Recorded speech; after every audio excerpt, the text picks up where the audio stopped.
जब तक किसी कंपनी में निवेश से प्राप्त प्रतिफलों का संबंध है, मतलब कि निवेश से जो प्राप्त प्रतिफल है, मतलब जो रिटर्न मिल रहा है, यह माना जाता है कि स्टॉक धारकों की तुलना में बॉन्ड धारकों को अपेक्षाकृत कम जोखिम रहता है। ये मैं पूरा कॉन्सेप्ट समझा देता हूँ।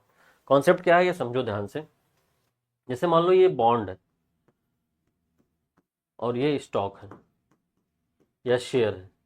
तो बॉन्ड में क्या होता है, एक फिक्स अमाउंट में, यानी एक निश्चित मात्रा में आपको एक रिटर्न मिलता है। जैसे मान लो ये लिखा हुआ है कि 100 रुपये का बॉन्ड है और 10% इस पर इंटरेस्ट रेट है और 1 ईयर इसका मेच्योरिटी पीरियड है।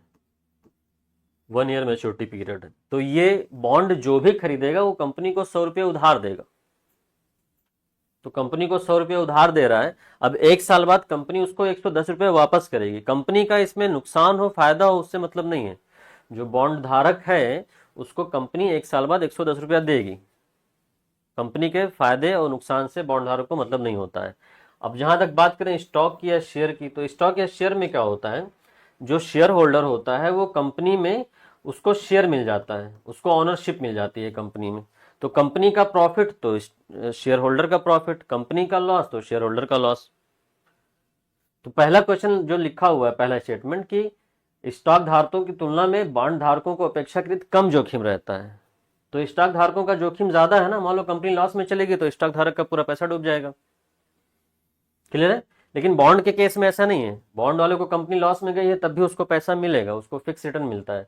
तो पहला स्टेटमेंट सही है। अब दूसरा हम लोग देख लेते हैं। बॉन्ड धारक किसी कंपनी के ऋणदाता होते हैं। मैंने भी बताया कि कोई बॉन्ड कंपनी का खरीदता है तो कंपनी को वो लोन देता है। तो जैसे कोई 100 रुपये का बॉन्ड लिया होगा तो 100 रुपये कंपनी को लोन दिया होगा। जबकि स्टॉक धारक उसके स्वामी होते हैं। मैंने बताया था कि स्टॉक होल्डर जो होता है वो कंपनी का ऑनरशिप होता है, उसके पास स्वामी होता है।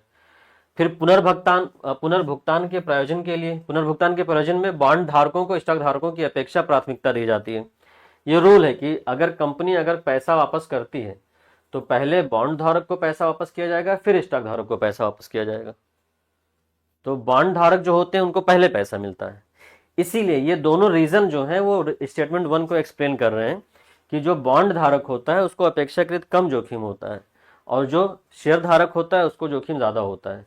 तो इसका जो आंसर होगा वो हम लोग देख लेते हैं। स्टेटमेंट 1 तो करेक्ट है और कथन 2 और कथन 3 दोनों सही हैं तथा वे दोनों कथन एक की व्याख्या करते हैं। ये पहला स्टेटमेंट जो है इसका जो पहला ऑप्शन है वो 100% सही है, क्योंकि दोनों कथन जो है पहले का एक्सप्लेनेशन कर रहे हैं। अगला हम लोग